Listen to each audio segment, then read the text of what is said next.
Welcome, I'm Dwayne Gang from the Press Enterprise. Today we're joined by Kim Pearsall, one of our business reporters, and we're here to discuss some issues surrounding the San Bernardino International Airport. The Airport Authority Board, which is made up of elected officials, has taken what many see as an unprecedented step where they're going and publicly going blow by blow and responding to a recent grand jury report, which was pretty critical of the airport and its operations. Kim, thanks for being here. Give us an update. They spent a whole meeting just focusing on this grand jury report. What's the latest? Correct. They spent about 3 hours, close to 3 hours, on just this issue. There was nothing else on the agenda, in which they brought up 2 key points by the grand jury, as well as a few other smaller issues, mainly the Department of Transportation aviation ban that affected Scott Spencer based on his activities that he had had prior at the airport, where he was operating an unlicensed charter airline. The other issue had to do with used aviation equipment, because that was something that the grand jury brought up and said that proper inspections hadn't been made, there wasn't the proper due diligence, and that they may have paid more for this equipment than they should have.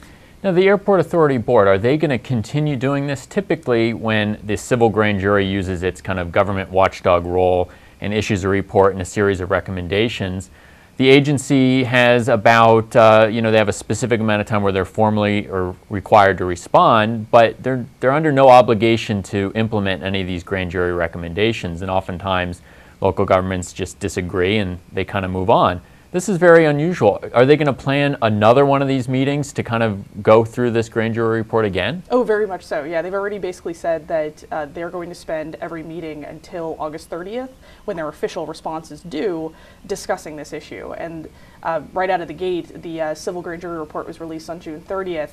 Their first meeting following that is when they basically laid out this schedule of workshops. And they call them workshops, but they're essentially their regular meetings that they're having for the authority, where they're going to go through point by point and either refute errors or discuss the recommendations that the civil grand jury has proposed. Right. Well, we're going to take a look at a few of the clips from that meeting. And you mentioned the FAA ban. This is a ban for one of the developers of the airport, a gentleman by the name of Scott Spencer. And the Airport Authority's board lawyer, Tim Sabo, had some things to say about this ban at the recent meeting. Let's take a look at that clip. What item 5.1 of the recommendation states is direct staff to review current contracts for construction services and airport operations with the companies he, parentheses Spencer, manages to identify modifications that may be necessary to protect the IVDA and SBIA from potential future risk. And that is precisely what we have done here with the conclusion, and I'll just read one more quote from what was written in the law firm's opinion. It says at the very end, thus, the San Bernardino County Grand Jury's conclusion that Mr. Spencer's activities at SBIA, the airport, are in direct violation of the DOT ALJ order, which states he should be banned from the aviation industry, is not correct and reflects a misunderstanding of both the relevant legal authority and the ALJ's order.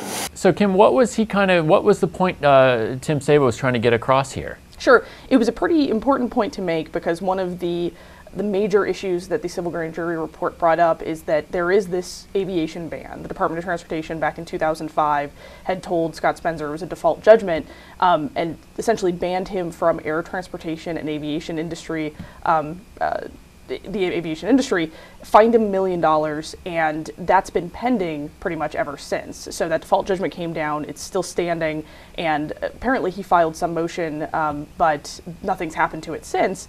And the civil grand jury report said that he was in direct violation of that ban by doing what he's doing at the airport. What Tim Sabo read was a legal opinion that said otherwise, that said, no, clearly what he's doing at the airport does not violate this aviation ban by the Department of Transportation. Right. You know, Scott Spencer has been one of the main focuses of that grand jury report, and it seems that some of the board members are maybe getting a little tired of focusing so much on him. Colton City Council member Vincent Zagari, he's one of the board members of the Airport Authority, and we're going to take a look at what he had to say at that meeting.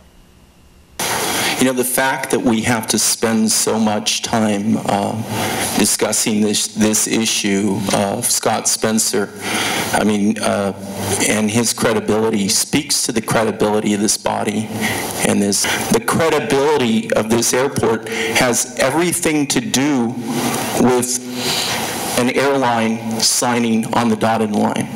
Do you think he's trying to say, look, we need to move on and change directions at the airport, or we just need to re-change our focus and move on to other important matters? I think it's both. One, he wants to focus on the recommendations that the grand jury proposed and perhaps strengthen the organization that way. And two, I think he does want to change direction. When I asked him afterwards if what he was implying during the meeting is that Scott Spencer should no longer be involved at the airport, that they should cut ties with him, he wouldn't say it flat out, but he did say that they do need to change direction. Earlier you mentioned the used equipment. The airport bought used seats, they bought used baggage carousels, I believe, from American Airlines at JFK in New York. And the grand jury report said they might have overpaid for that. The airport authority, they've kind of pushed back on that, said, no, we got a really good deal on that. And the interim, or I guess maybe he's full-time now, the executive director, Don Rogers, kind of took some time to kind of rebut some of those arguments. Let's take a look at what he had to say. The board authorized it prior to that, but subject to my final execution of the agreement and the documentation. Okay. Now, subsequently, an agreement became a moot point, and so no agreement was entered into. The board authorized an agreement. No agreement was finally required for the reason that under the developer's agreement, he is required to acquire all of the equipment that's used in the terminal building. So rather than an agreement between Sabia and the seller of the equipment, we had a letter agreement which spelled out all the detailed terms of it, but it was technically acquired by the developer under his requirement that he acquire all of the equipment. That's led to some confusion, and I know is a little complex, but that's why there was no formal agreement ever executed. However, the money did not change. As you're going to see, the authorization was for $4,060,000, which is in fact the amount roughly that was spent within a few $1,000s.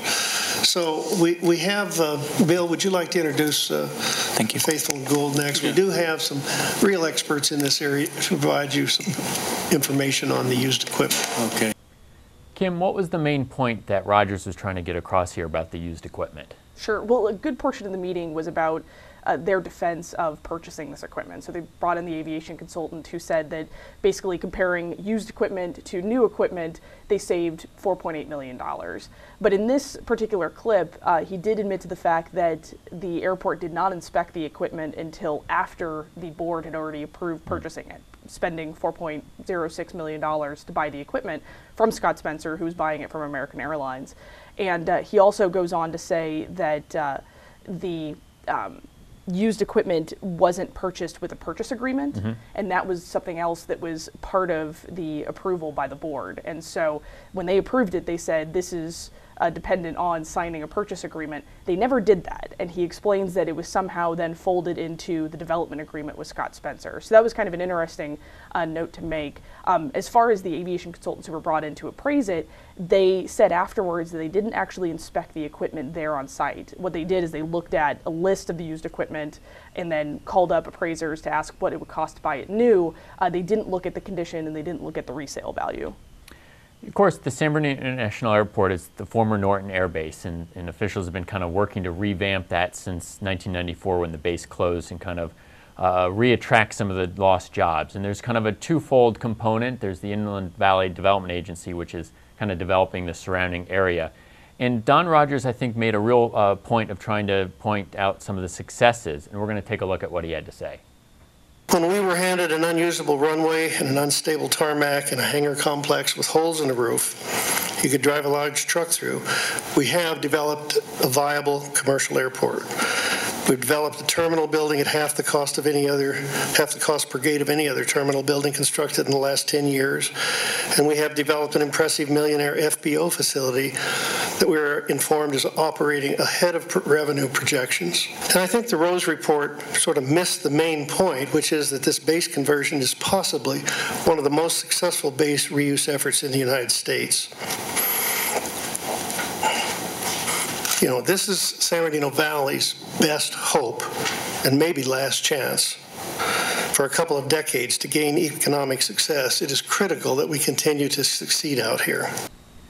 In all of this discussion about the airport, is it sometimes lost that there is quite a bit of development in the surrounding areas? Stater Brothers is out there, Mattel's got a facility out there, a lot of distribution companies in the area. Right. When folks mention the airport, it can be confused sometimes with being just the specific San Bernardino International Airport or the rest of the development that's going on around there. And they are two separate entities in a way, because Hillwood, which is a Texas-based company, was the developer for primarily all of the commercial real estate. So the headquarters for Stater Brothers, Mattel, so forth, all of those was a Hillwood project, still redevelopment of Norton Air Force Base, but it had nothing to do with the airport.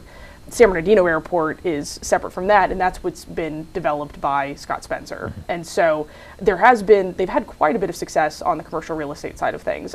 All of that has been developed. There's quite a few tenants, Fortune 500 companies and so forth. And so that has been pretty successful there.